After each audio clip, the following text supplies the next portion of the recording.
우리 제네바 한인교회 사경의 첫째 날 어제는 네 가지 초대교회 위기를 얘기하면서 그 위기를 사도들이 어떻게 해결했는지를 우리가 말씀을 통해서 찾았습니다.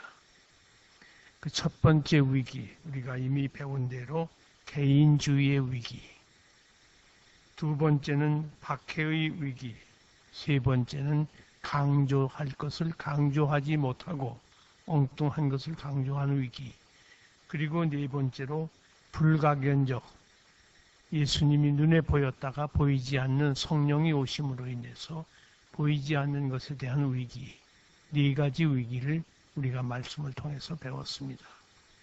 오늘은 초대교회의 다섯 번째 위기는 조직의 위기입니다. 여러분, 우리가 대학에서 윤리학을 강의하는 교수의 최종 목적은 윤리학 강의가 없어지는 거예요. 필요가 없게 만드는 것, 그것이 윤리학 강의의 최종 목적이에요. 교회가 가족적인 분위기로 작을 때는 조직이 필요 없어요. 조직은 할 수 없이 하는 게 조직인데, 그 조직이 왜 필요한가? 많은 사람들이 말하지만은 그럼에도 불구하고 필요 불가결한 거예요. 할 수 없이 하는 것이 조직입니다. 우리가 하나님의 말씀을 통해서 교회 안에는 집사직이 있고 장로직이 있고 권사라는 말은 우리 한국 교회만 있어요. 여러분 아시는 대로 권사를 영어로 어떻게 번역합니까? 시니어 디크네스. 그러니까 여자 집사 중에 시니어를 권사라고 불러요. 그런데 사실은 권면하는 일이 있긴 했지만 그건 권사는 아니지요. 그런데 이 한국교회에서 세워진 이 모든 것들이 오늘 사실은 성경에 있는 직제예요. 성경에 있는 직제예요. 그런데 그것은 계급이 아닙니다. 계급이 아니에요. 어떤 분이 이런 말을 해요. 아니, 아직도 집사밖에 못 됐어? 그런다. 그건 말도 안 되는 소리죠. 그건 말도 안 되는 말이에요. 왜냐하면 우리가 집을 짓는 데는 큰 기둥만 있는 게 아니잖아요. 작은 못도 필요하고 작은 솥가래도 필요한 거예요. 그렇기 때문에 계급이 아니라고요. 계급이 아니고 이것은 하나님께서 우리에게 일을 맡기시기 위해서 주신 직분인데, 잘 보세요. 우리 개혁주의 신학에서 중요한 윤리가 하나 있습니다. 그것이 뭔고 하니 스페어 소버리니티, 영역 자주권. 다시 말해서 오늘 저녁에 저 한국의 청와대에서 저한테 전화가 왔어요. 이 목사, 제네바 한인교회에서 오늘 본문 사도행전 6장을 읽지 말고 8장을 읽어라. 그렇게 하면 그건 말이 안 되지요. 그는 대통령이 할 일이 아니잖아요. 교회에서 설교는 목사의 특권이고 이건 내 영역이에요. 대통령이 교회에 오셔도 기도합시다 하면 머리 숙여야 되는 거예요. 왜? 교회의 영역이기 때문에. 그렇다고 해서 목사가 야 대통령 너 오늘부터 새벽기도 나오고, 그것도 또 내가 해야 할 일은 일이지만은 그러나 정치에 또 직접 개입하는 건 또 말이 안 돼요. 정치를 하려면 정치가로 해야지. 국민은 투표로 말을 하는 것이고, 물론 그렇다고 해서 우리가 의견 표시를 못하라는 말이 아니지만은 그러나 영역의 자주권이 있단 말이에요. 제가 이발소에 가서 머리를 깎는데 머리 깎는 이발사가 교회 집사님이에요. 내가 피곤하니까 누울 테니까 당신이 엎드려 깎든지 누워서 깎든지 마음대로 하시오. 그건 말도 안 되잖아요. 이발사가 머리 돌리시오 하면 돌려야지. 올리시오 하면 올려야 되는 거예요. 별 수 없어요. 그렇게 해야지. 그건 이발소의 영역이에요. 거기에 자주권이 있는 거예요. 물건을 살아가서 우리가 난 목사니까 당신 거 그냥 집어오겠으면 도둑놈 아니에요. 거기에 값에 맞는 돈을 지불하고 오는 거예요. 그분의 영역이기 때문에. 우리 교회의 모든 사역은 교회만이 아니라 우리 크리스찬들은 영역 자주권을 가지고 스페어 서버니티, 그 영역에서 우리가 주권을 가지고 일을 하는, 그것이 식지의 중요한 원리가 될 것입니다. 사실 정치라고 하는 건 필요한 것이지만 그럼에도 불구하고 정치나 조직이 없는 교회라면 가장 이상적일 거예요. 교회에 정치도 필요 없고 교회에 조직도 필요 없으면 얼마나 좋겠습니까? 그러나 인간이 모였기 때문에 조직이 필요한 거예요. 조직과 행정이 있게 마련인 것입니다. 그런데 성경은 이 조직을 누가 하느냐? 성령이 하신다. 성령께서 조직을 하셔요. 조직을 인위적으로 인간이 하는 것이 아니고 성령이 하신다. 많은 교회들이 이 조직을 성령이 하시는 것을 무시하고 인간 계급으로 알고 인간이 하는 것으로 착각을 합니다. 그래서 심지어 매관, 매직까지 교회 안에서 일어나는 일. 여러분 중세기에 그런 일이 있잖아요. 성직 매매가 있었어요. 도무지 성직자로서 자격이 없고 갖춘 것이 없는데 돈 주고 성직자가 되는 거예요. 죄송합니다마는 요즘 미국에서 한동안 어떤 일이 있었는고 하니 목사증을 파는 일이 있었어요. 1,500불 내지 2,000불 내면 목사 자격증을 줘요. 왜 목사 자격증이 필요하냐? 그거 갖고 설교하는 거 아니에요. 장사하는 사람들이 세금 익센트를 받거든. 이게 무시무시한 겁니다. 전에는 비행기 값도 목사는 50%예요. 비행기 티켓 살 때 목사증 주면 50% 해주고, 그러니까 이 한국 사람들 머리 좋아가지고 그냥 또 그걸 영이용하는 사람들이 많이 생겼어요. 그러다가 진짜 목사가 돼가지고 설교까지 하는데 이경털이가 돼가지고 미국의 한인교회들이 아주 엉망진창된 교회가 몇 교회가 있는 것을 우리는 이미 알고 있어요. 성직 매매가 중세기에만 있었던 것이 아니라 오늘에도 이런 사회에도 분명히 일어나고 있습니다.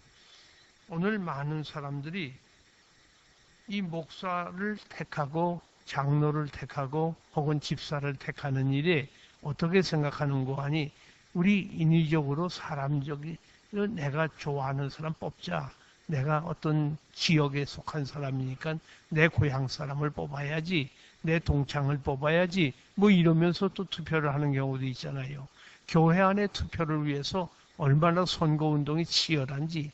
그래서 어떤 목사님들은 우리 교회는 장로도 안 뽑겠다, 뭐 집사도 안 뽑겠다 그러는데 그런 부작용 때문에 우리가 일을 못한다는 것은 그건 말도 안 되지요. 구독이 무서워서 뭐 못하느냐 하는 얘기 있잖아요. 그건 부작용은 언제든지 있을 수 있지만은 그건 무서워서 일을 못하는 것은 그건 오히려 더 큰 손해를 가져올 것입니다. 잘 보세요. 어떻게 하는 거 아니? 오늘 읽은 본문을 보면 사도들이 가만히 보니까 교회에 문제가 일어났어요. 구제 문제를 가지고 헬라파 유대인과 히브리파 유대인들이 서로 다투고 있습니다. 중요한 일이지요.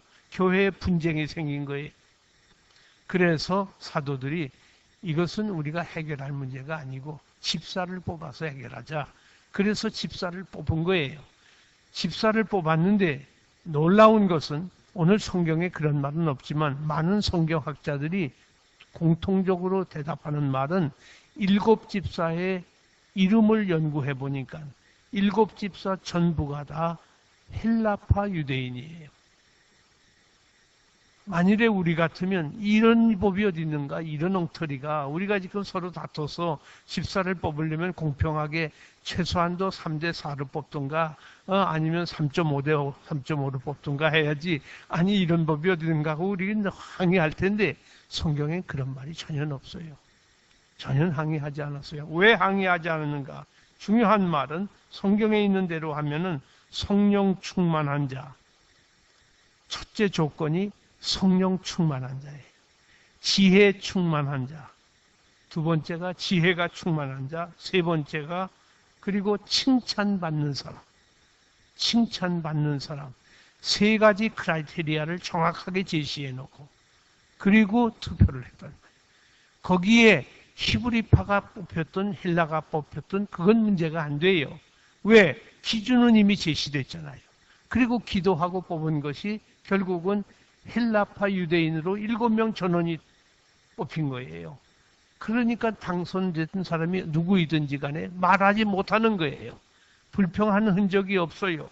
불평하지 않았기 때문에 6장 7절을 보면 말씀이 점점 더 흥왕했다. 불평하는데 무슨 말씀이 흥왕했겠어요? 불평 안 하고 순종하니까 말씀이 흥왕했고 7절에 보면 그 수가 증가했어요. 교회가 조직을 잘하면 부흥을 하게 돼요. 그리고 말씀과 은혜가 확장되고 말씀에 복종하는 교회가 되었으니 얼마나 놀라운 일이 벌어집니까? 8절 이하에는 스데반의 얘기가 나옵니다. 은혜와 권능이 충만하다. 스데반이 일곱 집사 중에 한 사람이 은혜와 권능이 충만합니다. 그리고 9절에 보면 지혜와 권능으로 말을 했고 그리스도의 제자로서 그 얼굴이 15절에 보면 천사와 같았다. 얼굴이 천사와 같아요. 스데반의 얼굴이 왜? 성령 충만하니까. 죄로 가득한 사람의 얼굴이 무슨 천사와 같겠어요. 우리는 하나님 앞에서 이런 집사, 이런 교회 일꾼이 필요한데 이것은 분명히 사람 중심으로 뽑은 게 아니잖아요. 학력이 어떻고 고향이 어떻고 그 사람이 무슨 배경이 어떻고 뭐 수입이 얼마나 되고 그거 하나도 고려 안 했어요. 뭘 고려했습니까? 하나님의 말씀 따라서 성령이 충만하냐, 지혜가 충만하냐. 아무리 신앙이 좋아도 믿음이 좋아도 지혜가 모자르면 그 사람 교회에 취리 못할 거 아니에요. 그러니까 지혜가 충만해야 돼요. 그리고 세상 사람으로부터 비난받는 사람, 교회에 모이시면 큰일 나지요. 죄송합니다만은 제가 섬기는 교회에서 아주 오래전에 제가 그런 얘기를 했어요. 교회에서 권사님 투표를 하게 되는데 권사들은 되게 여자 아닙니까? 여자 권사님을 뽑는데 감리교회에서는 남자 권사가 있지요. 그러나 우리 장로교회에서는 여자 권사예요. 여자 권사님을 뽑는데 제가 뭐라고 그랬는고 하니 후보자들 보고 반상회에 가서 추천서를 받아오시오. 아니 반상회는 아파트 제 교회가 강남구 대치동에 있어요. 그러니까 그게 완전 아파트 존이거든요. 그러니까 아파트가 있는 거기에 지금 반상회가 조직되어 있는데 그 사람들한테 비난의 대상이 되는 사람이 권사가 되면 그 덕스럽지 못하잖아요. 쓰레기 갖다가 남의 쓰레기통에 갖다 버리고 분리수거도 안 하고 이러면 그건 안 되는 거예요. 그러니까 교회가 일찍이 핍박은 받았어요. 그거는 영원히 그럴 거예요. 예수님 오실 때까지 어느 나라 어느 사회든지 교회는 핍박은 받아요. 그러나 비난의 대상이 되면 안 돼요. 비난의 대상이 되면 안 돼요. 여러분 이웃들에게 칭찬받아야 돼요. 그 사람이 장로가 되고 집사가 되고 교회의 일꾼이 돼야지 이거 교회 와선 열심인데 나가선 사기꾼 노릇하고 남에게 등쳐먹는 사람이 돼버리면 그게 무슨 소리가 되겠어요. 그렇기 때문에 이 장로 선출이나 집사 혹은 권사 선출을 할 때에 우리는 분명히 다른 사람으로부터 칭찬받는 사람을 선택해야 될 것이 분명합니다. 많은 사람이 성령의 역사를 무시해요. 성령이 충만한 사람이라면 그것을 별로 보질 않아요. 그거야 뭐 안 보이는 것 이렇게 말을 하는데 실상은 이것이 가장 중요한 거예요.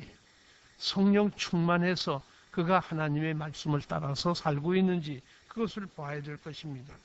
교회에서 어떤 프로그램을 진행할 때 영적인 은사를 잘 활용할 줄 알아야 되지 않겠어요? 영적인 은사가 아니고 세상적 지식을 가지고 요즘에 여러분 컴퓨터에 트위터를 사용하고 셀폰을 가지고 트위터를 하고 저 난리를 치는데 사실은 그 트위터가 뭐예요? 사람끼리 서로 소통하는 거 아닙니까? 어떤 교회 가보면 여론함까지 만들어 놨어요. 목사가 교인 여론을 잘 들어야 이 목회를 잘 할 수 있다고. 그것은 인간 목회지. 죄송합니다. 목회는 하나님의 목회예요. God's ministry. 하나님의 목회예요. 하나님의 일을 하는 거예요. 하나님의 뜻을 이루는 것이 목회지 사람 심리 이용해서 사람에게 아부하고 사람에게 듣기 좋은 말을 해주고 그것이 목회는 아니란 말이에요. 트위터 좋습니다. 그러나 사람이 지금 어떻게 돌아가는지 알아야 되겠지만은 그러나 우리는 하나님의 말씀을 전하는 것이 그것이 목회고 그것이 하나님의 뜻이지 우리가 사람을 위해서 어떤 일을 하는 것이 그것이 중요한 것은 결코 아닙니다. 그래서 조직에 대한 얘기를 하다가 보니까 자꾸 제가 목회한 얘기를 하는데, 저희가 서울교회라는 이름을 가지고 교회를 시작했어요. 이 1991년에 교회를 시작할 때 제가 재직회를 처음 조직을 한 거예요. 집사를 뽑아서 재직회를 구성하는데 세 가지 조건을 내걸었어요. 첫 번째는 누구든지 성경 10번을 읽지 못한 사람은 재직회 시간에 발언하지 마십시오. 그래서 그런지 재직회가 얼마나 빨리 끝나는지 그러면 서울교회 교인들은 성경을 안 읽느냐? 그렇지 않아요. 엄청나게 많이 읽어요. 전 대한민국 지도를 크게 벽에다 갖다가 붙여놓고 거기다가 성경 통독 1년에 한 번 읽은 사람도 사진 붙여놓는데, 한 해에 1910년 에딘버러 100주년 기념대회 때, 그리고 그 전에 우리 평양 대부흥운동 기념 1907년 그 기념식 때 그걸 채우는데 삽시간에 다 차버렸어요. 10번 이상 읽은 사람들은 저 울릉도 하고 독도에다 갖다 앉혀놓고, 필사한 분들, 손으로 쓴 사람들은 제주도에다 갖다가 붙여놨는데 꽉꽉 찼어요. 많은 성경을 읽어요. 그리고 매달 성경 통독한 사람 시상을 합니다. 어떻게 시상하는 거 아니? 컵을 만들어서 교회 잘 아주 디자인을 해가지고 그 컵을 상으로 줘요. 성경 한 번 읽으면 수지 맞는 일이에요. 상을 타가면 이걸 왜 주는 거 아니? 누구든지 이 목사나 혹은 목사님들이 신방을 하면, 여러분 교회에서 신방을 하잖아요. 차를 내놓지 않습니까? 반드시 이 컵으로 내놔. 이 컵이 아닌 것은 마시지 않는다. 그러니 목사가 신방 오는데 컵도 없이 어떡할 거예요? 그러니 성경 안 읽을 수가 없잖아요. 성경 열심히 읽어요. 어린아이들도 읽고, 놀라운 것은 암송대회도 하는데 로마서 1장부터 5장까지 외워라 그랬더니 싹 외우는데 1등을 누가 했는고 하니 부엌에서 일하는 거예요. 그리고 제일 특급을 누가 받았는고 하니, 죄송합니다. 우리 서울에 가면 100주년 기념회관이 있어요. 우리 장로교 통합 측의 기념관인데 거기 수의하시는 집사님, 우리 교회 집사님이, 그분이 최고를 받았어요. 로마서 1장부터 5장까지 싹 외우는 거예요. 금년엔 6장부터 10장까지, 다음에는 11장부터 15장, 16장까지 이렇게 다 외게 하는 거예요. 그런데 한 글자도 안 틀리고 다 외우는 거예요. 영어로 외운 사람이 상당히 많아요. 영어로 외우는 사람이 얼마나 많은지 몰라요. 그런데 그렇게 많은 성경을 아는데 성경 10번 읽지 못한 사람 말하지 말라 했더니 말하지 않는 이유가 있어요. 그것은 그분들이 성경을 안 읽어서가 아니라 성경을 정말 읽고 나니까 이게 함부로 말할 게 아니에요. 내 상식으로 내가 말하면 안 되잖아요. 성령의 역사가 어떻게 움직이는데 내가 괜히 내 뜻이나 말하고 내 주장이나 말하겠냐. 그래서 말이 없는 거예요. 제가 은퇴하기 전에 예산과 결산을 공동의회에서 통과시키는데 34분 걸렸어요. 34분에 1년 예산 다 통과하고 결산 보고 다 하고 34분 만에 그 예산이 어느 정도고 하니 100억이 훨씬 넘어요. 그런데 그것을 34분 만에 설명이 뭐 필요해. 제목만 부르라는 거예요. 그것도. 왜? 교인들이 은혜가 충만한데 무슨 거기 따질 게 있는가. 아이고, 그 당회에서 다 얘기했고 재직해서 다 통과된 건데 할 필요도 없을 거나 제목만 불러주십시오 하고, 그거 재직회에서도 34분, 당회에서도 34분. 그런데 떠나기 직전에 제가 지금 2010년이라고 그랬는데 2009년이에요. 2010년도에는 14분 만에 통과했어요. 아니, 목사님 마지막 떠나시는데 뭘 더 그냥 예배부 하면 예배부 전체 그냥 통과해서 나가고 전도부 하면 전도부지 거기 내용 설명도 필요 없습니다. 14분 만에 예산 결산을 다 통과한 거예요. 왜? 성경을 많이 배웠고 읽었기 때문에. 하나님 성경 말씀 다 배운 사람은 그렇게 함부로 말을 못해요. 함부로 말 안 하는 거예요. 그리고 재직이 되려면 두 번째로, 잘 들으세요. 여러분들 가운데도 해당되시는 분이 계실 거예요. 뭐니 해도 11조를 바쳐야 된다. 11조 바치지 않는 집사님이 헌금의원 되지 마십시오. 자기는 11조 헌금도 못하면서 남에게 헌금 내라고 헌금 주머니 갖다가 대면 그게 뭐가 돼요? 그런 위선자가 어디 있어요? 그러니까 11조도 못 내시는 분은 그건 ABC 아닙니까? 세례 받으면 다 하는 것으로 누구나 다 배웠고 실천하는 건데 11조도 생활 못하면서 무슨 헌금의원이 되나? 그건 헌금의원 하지 마십시오. 그리고 우리가 수요 예배가 보통 수요 기도회라고 그러잖아요. 수요 예배에 오지 못하시는 분이 주일 저녁에 대표 기도하려고 대표 기도 주보에 나왔다고 기도하러 나오지 마시오. 그건 안 됩니다. 다시 말해서 우리가 실천을 하는 사람이 다른 사람을 대신해서 기도도 하고 다른 사람 앞에 헌금도 수고할 수 있고 우리가 어떤 일을 행할 수 있지. 그렇지 않으면은 교회가 흔들린다고요. 배가 산으로 올라간다는 말이 바로 그런 때 생기는 말이에요. 그렇기 때문에 우리가 직분자를 선출하는 것은 반드시 어떤 크라이테리아를 정해놓고 그리고 그 규범에 따라서 거기에 맞는 사람을 선택하면 교회는 왕성하고 교회는 부흥하게 되어 있어요. 오늘 많은 사람들이 이 교회의 직분에 대해서 탐을 하고 있어요. 국회의원 선거에 보면은 한국에서 명함에다가 어느 교회 장로라고 쓰고 다녀요. 장로가 되면 벌써 인심을 얻게 된다고 생각을 했는지 그렇게 하고 선전을 하고 다니는 사람이 있는데 이게 뭐 굉장합니다. 그런데 그렇게 되는 것이 결코 좋은 현상은 아니지만은 아무튼 한국 교회가 장로라면 인정해 주나 보다 그럴 거 아니에요. 칼빈이 우리 장로교회 아버지지 장로교회 창설자는 아닙니다. 장로교회의 창설자는 스코틀랜드의 존 낙스예요. 칼빈은 장로교회의 신학을 세운 분이에요. 존 낙스는 칼빈의 제자예요. 그런데 장로교 하면은 칼빈을 연상하잖아요. 칼빈이 장로교회를 세운 사람이나 마찬가지 아닙니까? 그 칼빈이 민주주의의 아버지라고요. 장로 직제가 뭐예요? 교인의 대의정치 아닙니까? 교인을 대표해서 뽑혀진 사람들이 정치를, 교회 정치를 맡고 있기 때문에 이것은 장로교회는 장로가 있는 것이 장로교회가 아니에요. 감리교회도 장로가 있고 요즘엔 침례교회도 장로가 있어요. 한국에서는 장로 없으면 안 되는 거로 알고 장로를 계급으로 알고 있는 사람들이 이 장로를 이렇게 선호하고 있는데 아무튼 장로는 장로교회는 장로가 있는 것이 장로교회는 아니에요. 뭐가 장로교회냐? 개혁주의 신학이 있는 것이 장로교회지. 개혁주의 신학이 없이 장로만 세웠다고 장로교회입니까?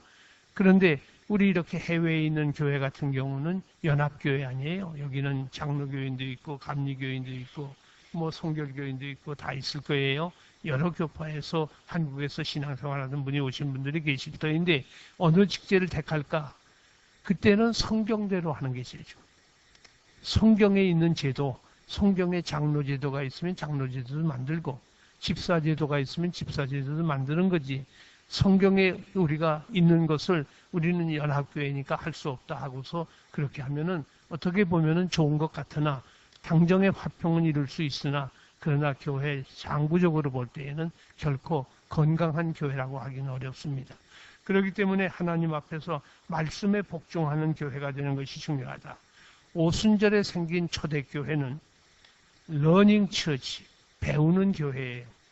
사도행전 2장 42절에 사도의 가르침을 받아 그랬어요. 우리는 항상 배워야 되죠. 죽을 때까지 배우는 거예요. 우리는 러닝, 배우는 것, teaching is learning, 가르치는 것이 배우는 거 아닙니까? 배우는 교회예요. 항상 배워야 돼요. 아니 내가 대학을 졸업했고 내가 회사에서 뭔데 그러면 안 되잖아요. 우리는 계속해서 하나님의 말씀으로 배워야 됩니다. 러빙 처치, 떡을 떼며 서로 교제하고 러빙, 사랑하는 교회예요. 서로 사랑이 물씬거리는 교회. 그리고 worshiping church, 기도에 힘쓰더라, 기도에 전무하더라 했던 말대로 예배하는 교회예요. 동시에 evangelistic church, 구원받는 사람이 날마다 더하게 하시니라. 전도하는 교회지요. 잘 보세요. 구원받는 사람이 날마다 더해졌다 그랬어요. adding 됐단 말이에요. add 됐단 말이죠. 날마다 더해지는 거예요. 내가 교인을 끌어오는 게 아니고 주님이 교인을 add 시켜요. 거기다가 더해주게 하는 거예요. 그러니까 교회 성장은 내가 하는 게 아니에요. 하나님이 하시는 거예요.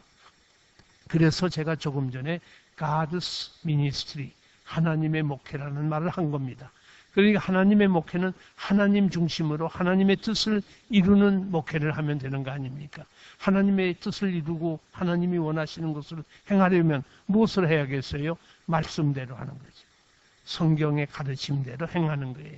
성경의 가르침을 잘 따라서 이 말씀을 통해서 우리 제네바 한인교회가 무럭무럭 성장하고 하나님의 뜻을 이루어드리는 복된 교회가 될 수 있기를 간절히 소원합니다.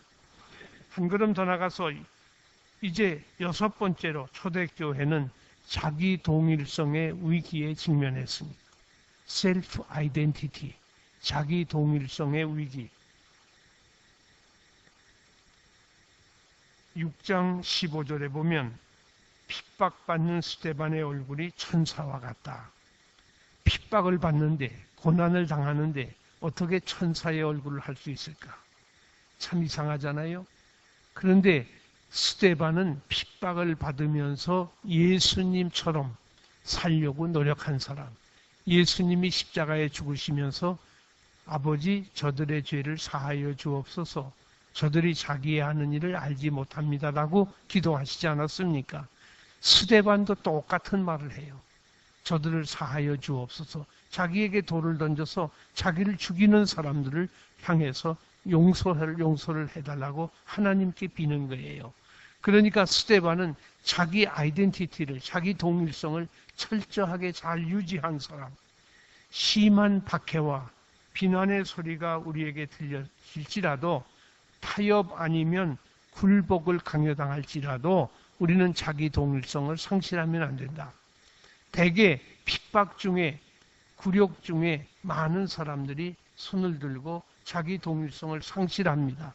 그리스도인 되는 것을 포기해버리고 크리스찬으로 사는 것을 저버리는 그런 일들이 종종 있는 것입니다. 사실 여러분들이 기도를 어떻게 생각하세요?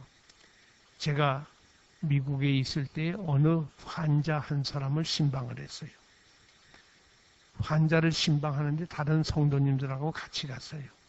같이 가서 그 환자를 위해서 기도를 했습니다. 아버지가 원하시면 이 형제 주일에 우리와 함께 예배할 수 있도록 건강을 회복시켜 주시옵소서. 그랬더니 아멘 하고 소리를 지르고 야단들이에요. 야, 이분들 믿음이 좋은가 보다. 그리고 기도 끝난 다음에 그분과 제가 악수를 하면서 주일날 교회에서 뵙기를 원합니다. 그러다 그분도 또 아멘 했어요. 다 참 기분 좋은 일 아니에요? 그리고 병원을 나와서 지하실로 와서 차를 타고 떠나려고 그러는데 누가 쫓아와서 막 문을 두드리더라고요. 목사님, 왜요? 장례식 준비해야겠어요. 아니, 무슨 장례식? 지금 내가 저분 주치의를 만났는데요. 오늘 내일 더 이상 못 넘긴답니다. 저는 그때 너무 실망한 거예요. 아니, 시간적으로 5분도 안 됐어요. 공간적으로 5층에서 지하실로 내려온 것뿐인데 거기서는 하나님 살려주신다고 아멘 하고 소리 지르고 난리를 치다가 의사 한마디가 안 됩니다 했더니 아이고, 그럼 장례식 준비해야지. 물론 우리가 살려달라고 기도한 건 아니에요. 하나님 원하시면 그러죠. 그런데 그때 하나님의 뜻을 믿고 우리가 아멘 했거든. 아멘 했으면 아멘 한 대로 받아야지. 믿어야 될 거 아니에요.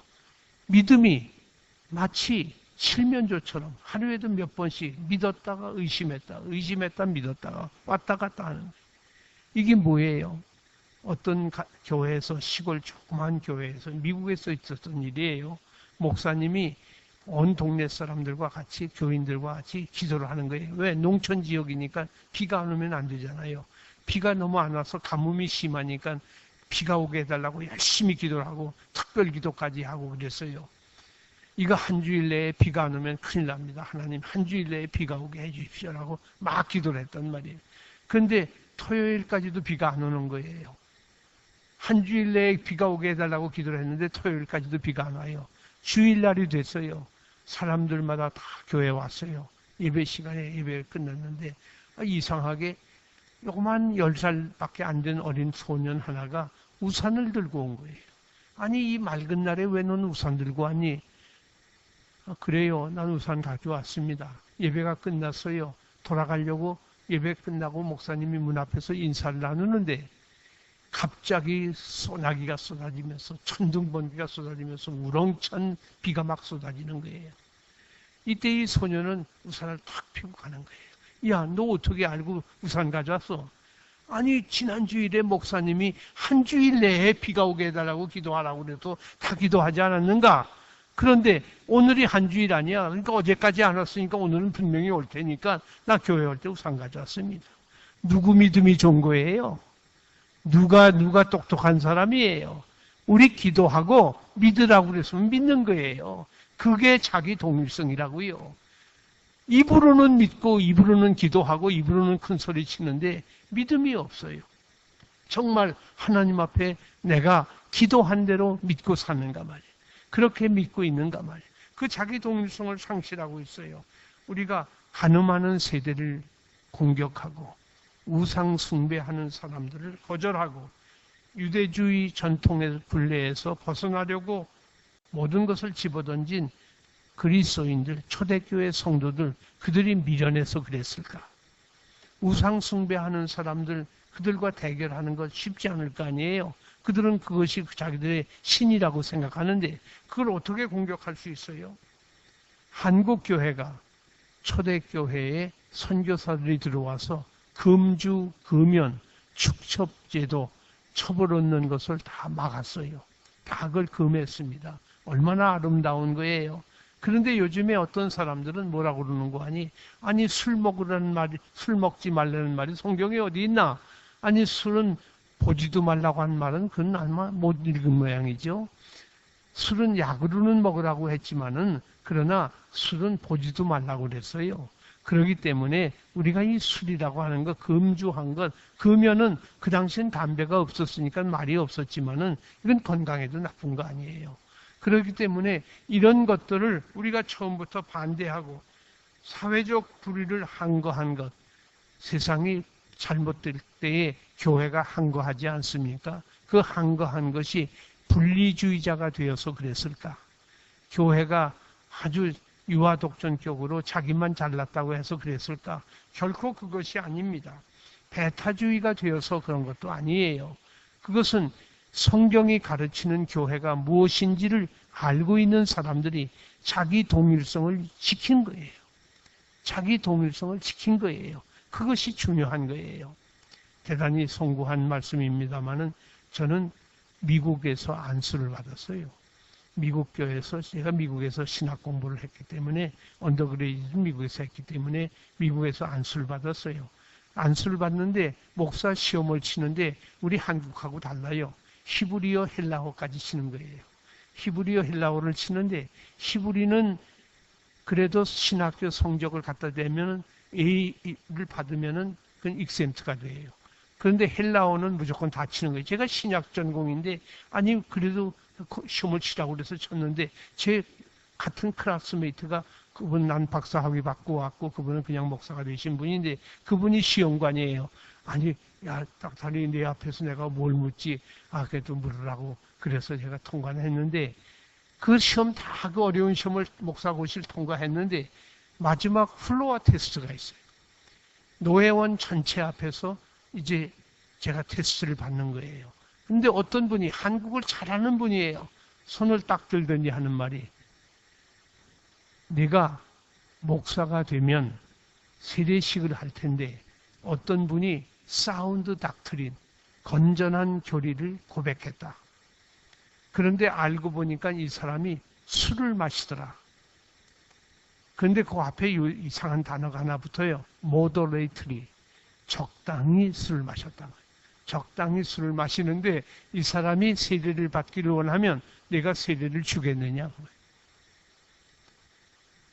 갑자기 제가 놀랐어요. 큰일 났거든요. 이게 미국 교회는 다 목사고 뭐 교인들이고 술 마시잖아요.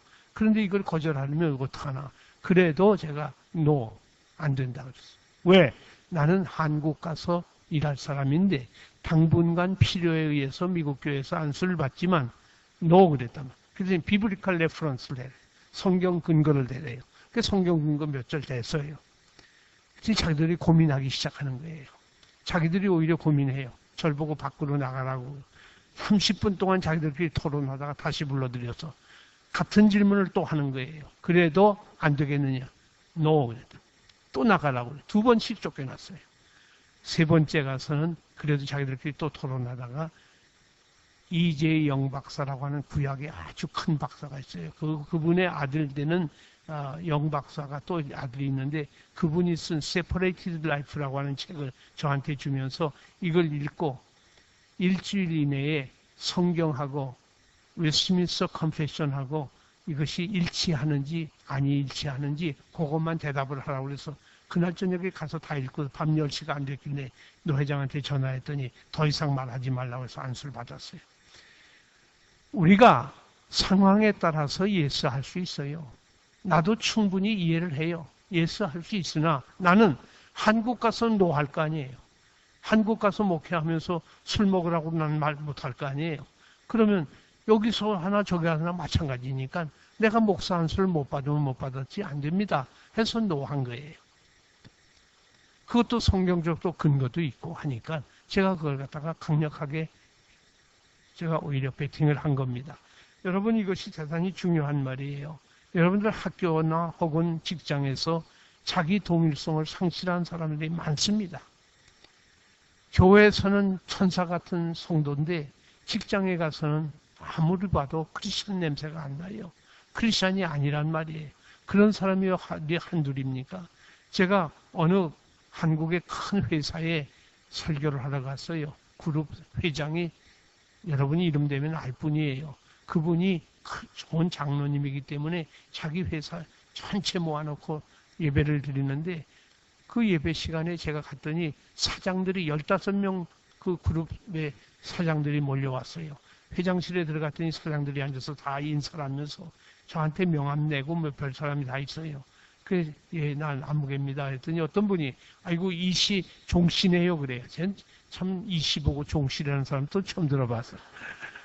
그래서 그렇습니까? 근데 사장님은 어느 교회를 섬기고 있습니까? 했더니 놀랍게도 나는 교회라는 걸 가본 적이 없습니다. 낙하산 타고 내린 별 다른 사람이었는데 군인이었는데 낙하산 타고 내렸대요. 그러면 연대장은 해보시지 않았습니까? 사단장도 해보셨지요? 사단장도 했고 연대장도 했다고. 그때는 군목이 없었습니까? 있었지요. 군목이 전도 안 합니까? 아니 무슨 전도를. 군목이 나한테 예수 믿자는 말 한마디만 했어도 내가 그때 교회 갔을 텐데 나한테 아무도 그 말을 한 사람이 없어. 그래서 내가 교회를 못 갔습니다. 도대체 군목 뭐 한 거예요? 정부에서 그때 군사정부 시절이니까 낙하산으로 내려서 왔지만은 큰 예수 믿는 회사라는 건 세상에 다 아는데 어떻게 하려고 거기서 이러고 있습니까? 예수 믿읍시다. 내가 전도를. 우리가 참 자기 동일성을 상실하는 사람들이 한둘이 아닙니다. 많은 사람들이 자기는 크리스찬이라고 생각하는데 세상 사람들은 크리스찬으로 보질 않아요. 제가 어느 회사에 가서 아이고 장로님 그랬다고요. 사장님 보고. 그랬더니 비서실에서 깜짝 놀라는 거예요. 아니 우리 사장님이 장로님입니까? 사기치고 거짓말 시키려니까 이 장로선을 못한 거예요. 비서한테까지도 심지어는 못한 거예요. 그러니 이게 세상에 이런 크리스찬이 어디 있어요? 이게 엄청난 위기입니다.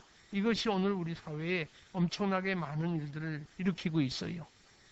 이 사람 앞에서는 이렇게 보이고 저 사람 앞에서는 저렇게 보이는 거예요.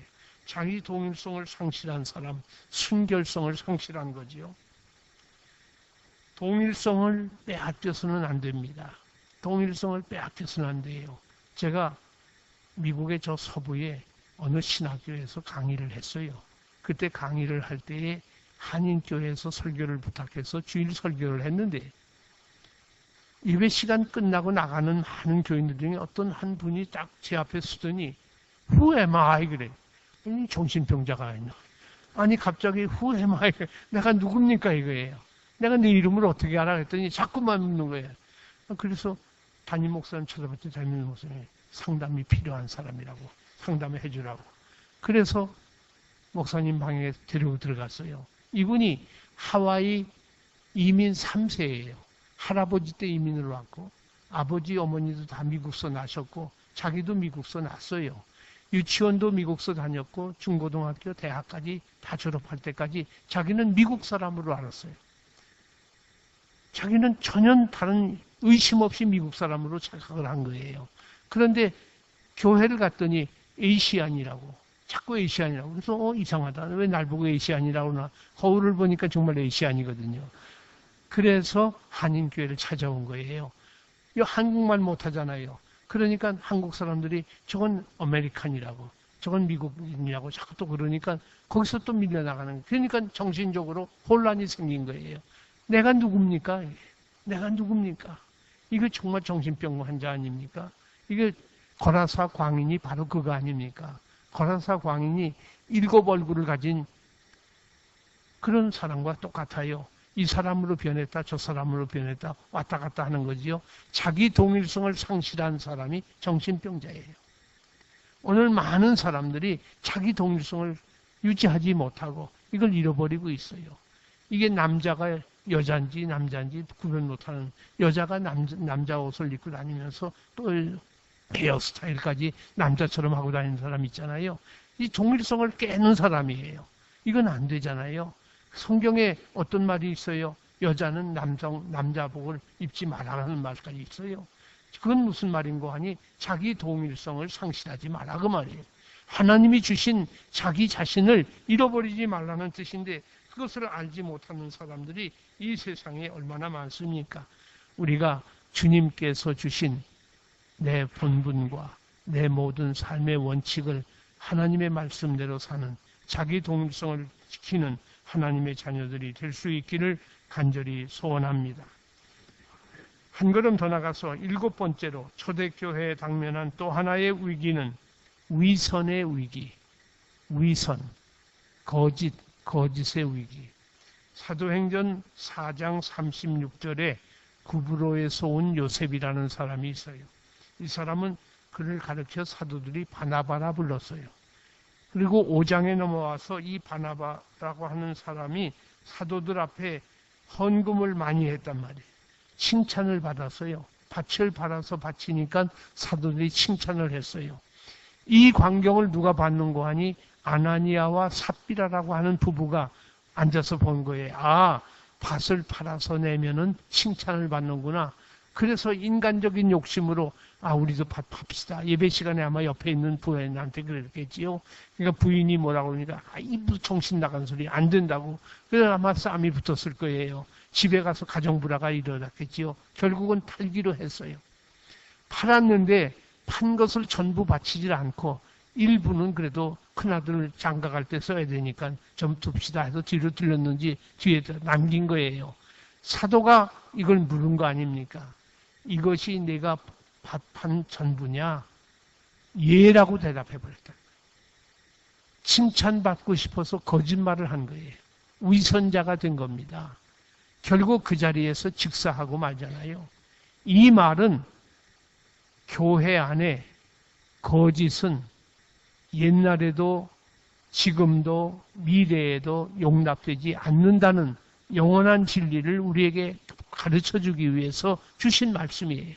그것이 사도행전 5장 초두에 나와 있는 아나니아와 삽비라의 얘기입니다. 교회는 세상의 모든 사람이 다 속이고 다 어떻게 해도 교회만은 정직해야 돼요. 위선을 하면 안 돼요. 거짓을 하면 안 돼요. 제가 예배당을 몇 군데 접었어요. 서울에서 있을 때 여러분 혹시 할렐루야 교회라고 기억을 하시는지 모르겠어요. 지금 분당에 가 있는 교회, 그 제가 개척한 교회입니다. 신학교 교수할 때 개척한 교회고, 그리고 충현교회도 예배당을 제가 지었고 그리고 서울교회 예배당도 지었어요. 예배당을 짓다가 보니까 별거 다 오더라고요. 어떤 분이 와서 하는 말이 목사님 우리 좋은 땅이 있습니다. 이 땅은 좀 사시죠. 그런데요. 가령 시가가 평당 10,000원이라고 그러면 5,000원에 드리겠습니다. 아니 세상에 이런 법이 어딨어. 근데 5,000원에 드리는 게 그냥 드리는 게 아니라 사실은 5,000원을 제가 받긴 하겠는데 문서상으로는 희사한 거로 해주세요. 그냥 내가 바친 거로 해주고 그러니까 세금 안 나겠다 그 말이죠. 세금 안 내겠다는 거예요. 그 대신에 5,000원만 달라는 거예요. 이런 도적이 어디 있어요.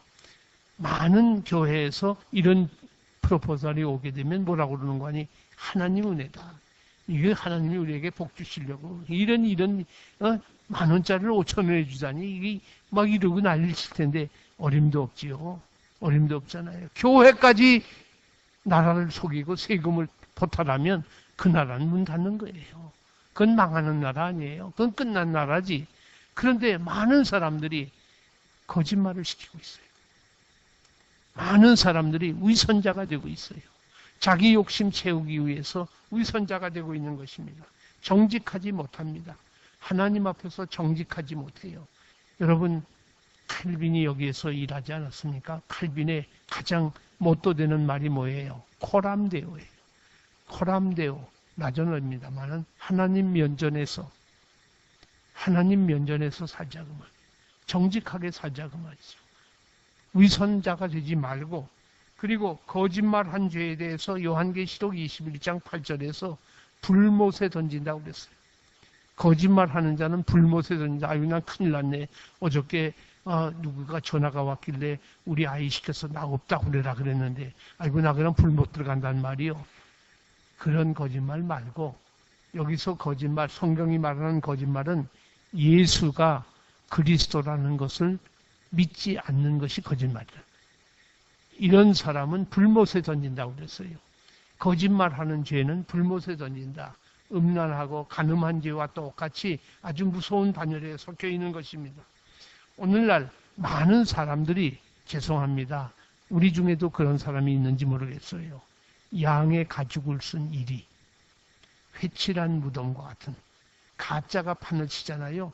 요즘 한국의 짝퉁이라고 그러나요? 많은 것이 진짜 물건과 똑같이 만들어서 가짜를 팔고 있지 않습니까? 사람들이 그걸 들고 진짜인 척하고 또 다니고 있어요. 그것보다 더 놀라운 것은 얼굴까지 가짜로 뜯어 고쳐요.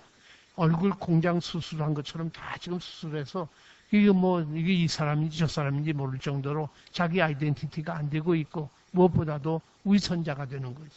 위선자가 되는 거 아닙니까? 이렇게 모든 것이 엉망진창이 되고 있어요. 그런데 놀라운 말이 있어요. 하나님의 송아지만 죽는다. 여러분 들으신 분이 계실 거예요. 이것도 미국에서 있었던 일이에요. 어느 농부가 송아지 2마리를 사왔어요. 어렵게 일을 해서 송아지 2마리를 사와서 너무 감사해서 한 마리는 하나님의 것입니다. 이건 우리가 하나님께 바쳐야 됩니다. 안 해보고 말한 거예요.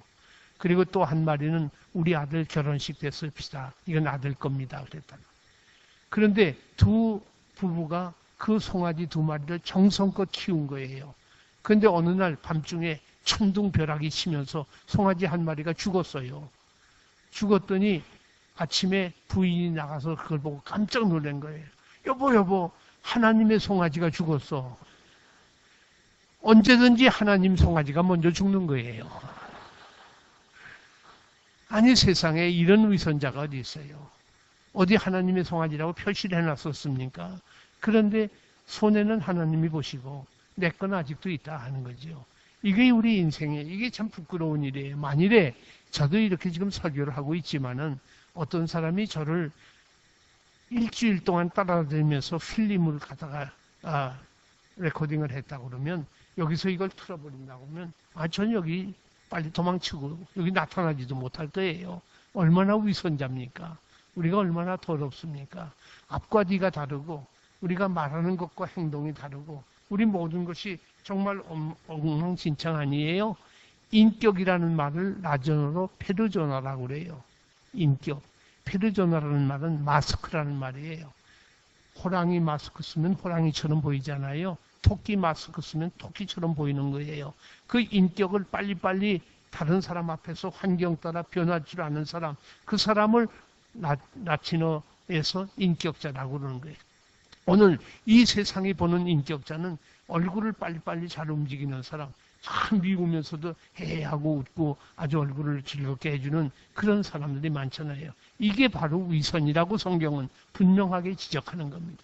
이런 위선의 위기에 초대교회 교인들이 따라갈 수밖에 없었어요. 사람들이 진리 앞에 겸손하고 사실 앞에 정직해야 되는데 그렇지를 못하단 말이에요. 우리나라에 아주 큰 사건이 한 번 있었지요. 삼풍백화점이 무너진 것 여러분 기억하십니까? 그리고 성수대교가 무너지지 않았어요. 삼풍백화점과 성수대교가 왜 무너졌습니까? 그 무너진 이유는 용접을 잘못해서 그래요. 용접공이 용접을 잘못해서 백화점도 무너졌고 다리도 무너진 거예요. 그런데 놀라지 마세요. 대한민국이 뭐 지금 IT가 굉장하다, 뭐가 굉장하다, 뭐 수출이 잘 된다, 뭐 하지만은 사실은 세계에서 1등을 한 것이 10번 이상 한 것이 뭔가 기억하시는 분이 있어요? 10번 이상 1등을 했어요. 올림픽 금메달보다 더 귀한 거예요. 기능올림픽. 기능올림픽 뭔지 아시죠? 이 스위스도 기능올림픽 잘하잖아요. 일본, 대만, 독일 아주 대단한 나라들, 스웨덴 같은 데도 기능올림픽에 아주 성적이 우수해요. 한국이 17번 연속 1등이에요. 매년 17번. 그 기능올림픽 중에 항목 중에 용접이 들어있어요. 웰딩이 들어있어요. 용접이 들어있는데 그 용접이 코리아가 세계 1등이에요. 제일 잘해요. 용접은 최고 기술을 가지고 있어요. 그런데 그 용접을 잘못해서 백화점이 무너지고 다리가 무너졌다. 그 말은 뭐예요? 용접공이 기술이 모자라서 그걸 잘못했습니까? 눈가림만 했다고 말이에요. 결국 눈가림 공사를 하니까 그 모양이 된 거 아니에요. 정직하지 못한 거지요. 위선을 한 거지요. 거짓말을 한 거 아닙니까? 결국 여기에 문제가 있어요. 우리 자신도 마찬가지예요. 우리 인생에서 정직하지 못하면 이런 일들이 벌어지는 거예요. 나 때문에 벌어지고 내가 무너지는 그런 일들이 계속 나오고 말 것입니다. 저희를 진리로 거룩하게 하옵소서. 진리로 거룩하게 하옵소서. 아버지의 말씀은 진리니이다. 말씀으로 우리를 세워야지 거짓으로 세우면 안 된단 말이에요. 거짓으로 옷을 입고 거짓으로 나를 치장하고 거짓으로 내가 나타나면 그건 아무것도 아니에요. 우리가 하나님 앞에서 정직해야 됩니다. 하나님 앞에서 바른 길을 걸어가야 되고 하나님의 말씀 따라 내가 날마다 승리의 걸음을 걷는 자기 독립성을 잘 유지하는 위선을 잘 이겨내는 하나님의 자녀가 되실 수 있기를 간절히 소원합니다. 오늘의 마지막 말씀입니다. 8번째로 초대교회는 우선권의 위기가 있었다. 프라이어리티, 우선권의 문제. 세상에 먼저 할 것이 있고 나중 할 것이 있어요. 우선권이 꼭 필요해요. 제가 호텔에서 나올 때에 구두 신고 양말을 신으면 되겠어요? 양말 신고 구두를 신어야죠. 먼저 할 것이 있어요. 둘 다 해야 되겠죠. 구두도 신어야 되고 양말도 신어야 되지만 먼저 할 것이 있어요. 양말을 먼저 신어야죠. 그리고 구두를 신어야 되지 않습니까? 이 우선권이 중요해요. 여러분 학생 시절에 시험 칠 때에 10과목, 12과목 막 나오면은 그거 한 달 전에 중간시험 친다고 발표해도 그거 어떻게 공부해요? 그 순서가 있잖아요. 벼락치기 해서 될 수 있는 과목이 있고 오래전에 준비해야 할 과목이 있잖아요. 그 우선권을 잘 정하는 것, 그것이 성공의 지름길이에요. 이 우선권을 잘못 정하면 모든 것이 다 망합니다. 나면서부터 못 걷는, 요즘 말로 하면 안진뱅이예요. 안진뱅이가 성전 미문 앞에 앉아 있었잖아요. 그때 성전에 들어가는 사람을 구걸하고 있었는데 베드로와 요한이 그 앞을 지나갑니다. 그때에 우리에게 동전을 좀 달라고 구걸을 한 거예요. 요한과 베드로가 뭐라고 그럽니까? 우리에게는 은과 금은 없으되 나사렛 예수의 이름으로 일어나 걸으라 그랬잖아요. 이거 굉장히 중요한 말입니다. 교회는 은과 금은 없는 거예요. 교회가 주는 것은 나사렛 예수의 이름이에요. 우리 중세기에 로마 가톨릭의 굉장한 대신학자, 지금까지도 그분을 능가할 만한 학자가 없다고 할 만큼 가톨릭 교회의 아주 가장 아버지 신학자 토마스 아퀴나스라는 사람이 있어요. 토마스 아퀴나스가 한 번은 로마에 온 거예요. 로마에서 추기경과 로마 시내를 걸어간 거예요. 로마 시내를 걸어가는데 어떤 거지가 그 추기경과 토마스 아퀴나스에게 동전을 구하는 거예요. 구걸을 하는 거예요. 그때 추기경이 자기 주머니에서 은전을 꺼내가지고 그 거지에게 준 거예요. 아주 만족한 마음으로 거지에게 동전을 주면서 토마스 아퀴나스에게 이렇게 말합니다. 토마스, 우리는 저 거지에게 은전을 줄 수 있었지 않았나? 베드로와 요한과 같이 은과 금이 없다고 하는 말은 하지 않았지. 참 기쁘다, 감사하다 그랬다고요. 그랬더니 토마스 아퀴나스가 뭐라고 대답하는 거 아니? 그래, 네 말이 맞아. 돈이 있어서 우리는 베드로와 요한처럼 없다고 하는 말은 안 했어. 돈을 주었어. 그러나 우리에게 있는 나사렛 예수의 이름으로 일어나 걸으라는 말은 못하지 않았나? 뭐가 더 중요해요? 어느 것이 더 우선돼야 됩니까? 오늘 교회가 구제하는 거 좋아요. 그러나 구제보다 우선할 것이 있어요. 구제보다 우선할 것이 있어요. 여러분 아시는 대로 칼빈은 요즘에 말하는 소위 복지국가를 만든 사람이 또 칼빈이에요. 지금도 마찬가지지만 유럽 교회 여러분 다 아시잖아요. 헌금 내서 뭐 예배 시간에 뭐 하는 것보다 세금으로 다 떼지 않습니까? 직장에 가면 직업이 모여, 종교가 모여 기독교회 하면 다 세금으로 헌금이 떨어져 나가잖아요. 그러니까 그때도 그랬단 말이에요. 그러니까 그때의 칼빈은 예배 시간마다 구제 헌금을 했어요. 구제 헌금을 예배 시간마다 해서 그 구제 헌금으로 고아원을 돕고 양로원을 돕고 한 일을 바로 이 제네바 시에서 한 거예요. 그러니까 오늘날로 말하면 복지사회를 창설한 사람이에요. 그러니까 칼빈이 대단한 사람이지요. 정치적으로는 민주주의의 아버지고 경제적으로는 자본주의의 또 효시를 이룬 사람이에요. 개인 재산을 인정하고 이자를 인정하고 농지세를 받도록 허락하고 한 게 칼빈이에요. 그러니까 경제적으로도 칼빈을 빼놓고 자본주의가 설명되지 않지 않습니까? 그런가 하면 사회적으로도 이렇게 엄청난 이 앞에 제네바 대학이 있잖아요. 제네바 대학이 뭐예요? 저는 제네바에 올 때마다 그 대학을 들려봤어요. 칼빈이 세운 대학 아닙니까? 그때 왜 세웠어요? 성경을 가르치기 위해서. 성경을 가르치기 위해서 제네바 대학이 세워진 거예요. 그 제네바 대학을 통해서 교육을 또 세운 사람 아닙니까? 이게 대단한 분 아니에요. 그러니까 칼빈이 단순한 신학자가 아니에요. 단순한 어떤 교회 목회자가 아니에요. 저는 칼빈을 늘 목사님이라고 그럽니다. 칼빈 목사님. 다른 분들이 칼빈 선생님이라고 부르는데 잘 보세요. 그 당시에는 로마 가톨릭 신학교밖에 없어요. 루터는 가톨릭 신학교 졸업생이에요. 그래서 신부예요. 신부에서 잘려나갔지만은 신부예요. 그러나 칼빈은 가톨릭 신학교에 간 적이 없어요. 그런데도 칼빈을 스트라스부르크에서 제네바 의회가 불러들일 때에 어떤 일이 벌어졌습니까? 성찬식을 거행하게 했어요. 세례식을 거행하게 했어요. 성례전을 거행하게 했고 설교를 부탁했어요. 신방을 하게 했고 그게 목사지. 뭐가 목사예요? 설교하고 신방하고 성찬식 집례하면 목사 아니에요. 그러니까 칼빈은 그 당시에는 목사 제도가 없었지만은 개혁교회 목사 제도가 없었지만 목사 사역을 감당했어요. 그리고 그가 쓴 주석책에 제가 지금 기억을 못하는데 어느 주석책 한 권의 표지에는 레버런드라고 썼어요. 목사 잔 칼빈이라고 썼어요. 그렇기 때문에 칼빈을 우리가 목사라고 하는데 이 칼빈 목사님이 구제에도 앞장선 사람이에요.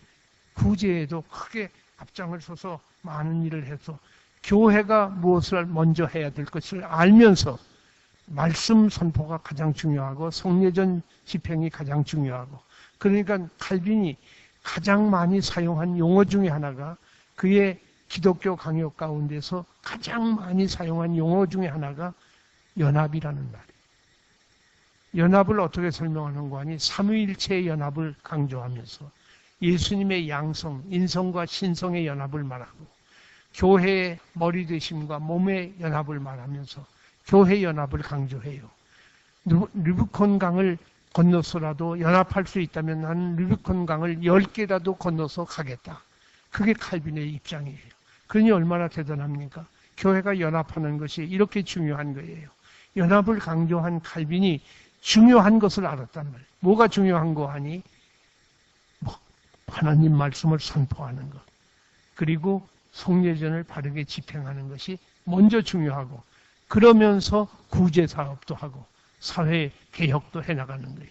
그 당시 제네바시의 그 형편이 그 교회사가들이 쓴 책을 읽어보면 정말 기가 막힌 얘기들이 많아요. 살인, 강간, 구타, 길거리에서 술주정뱅이, 도박, 없는 죄가 없을 만큼 꽉 차 있는 것이 제네바시였어요.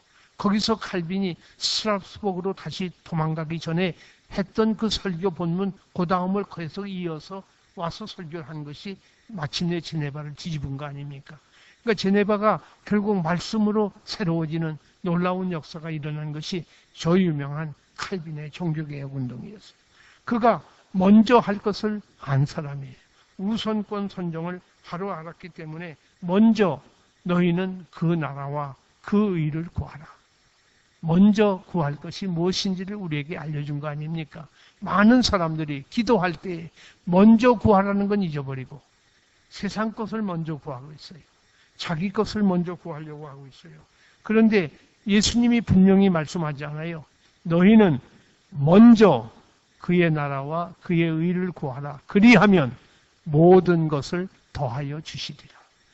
그리하면 모든 걸 더하여 준다는 거예요. 그런데 우리는 모든 것을 먼저 구하고 있어요. 그러니 이게 헛수고하는 거 아닙니까? 먼저 구할 것을 먼저 찾지 못하는 이 부끄러운 죄를 짓고 맞는 것입니다. 우리가 모세가 의인 10사람이 없어서 망하게 되었습니다. 의인 10사람 여러분 아시잖아요. 50명에다가 45명으로 내려왔다가 40명, 30명, 20명, 10명까지 있으면 되겠습니까? 하지 않아요? 그 10명이 중요한 거예요. 10명이 중요하다는 말은 혼자는 못한다 그 말이에요. 한 나라를 구원하는 것도 혼자 하는 게 아니에요. 한 교회도 마찬가지예요. 우리는 10명이 중요하다. 그 말은 열이라는 수가 중요하다는 말이 아니라 함께 일하는 사람이 필요하다. 먼저 구할 것이 무엇인지를 우리가 깨끗하게 알고 하나님의 뜻을 따라서 복된 교회를 세우는 아름다운 제네바 한인교회 만들 수 있기를 주님의 이름으로 간절히 소원합니다. 하나님 아버지 감사를 드립니다. 오늘도 때를 따라 주시는 이른 비와 늦은 비와 같이 우리들에게 말씀으로 찾아와 주시고 은혜로 채워주시니 감사를 드립니다. 조직의 위기, 자기 동일성의 위기, 위선의 위기, 그리고 무엇보다도 우선권의 위기에 직면한 저희들에게 말씀으로 그 대답을 주셨사오니 저희들로 하여금 이 위기가 기회가 되게 하시고 은혜가 되게 하시고 승리의 길이 되게 하여 주옵소서. 제네바 한인교회 하나님 앞에서 위기를 극복해서 하나님이 주시는 이 은총을 담뿍 받아 하나님의 영광을 높이 드러내는데 쓰임받는 교회가 되게 하시고 앞세우신 우리 강 목사님 그리고 모든 집사님들 하나님의 백성들에게 함께하여 주옵소서. 예수님 이름으로 기도드립니다. 아멘.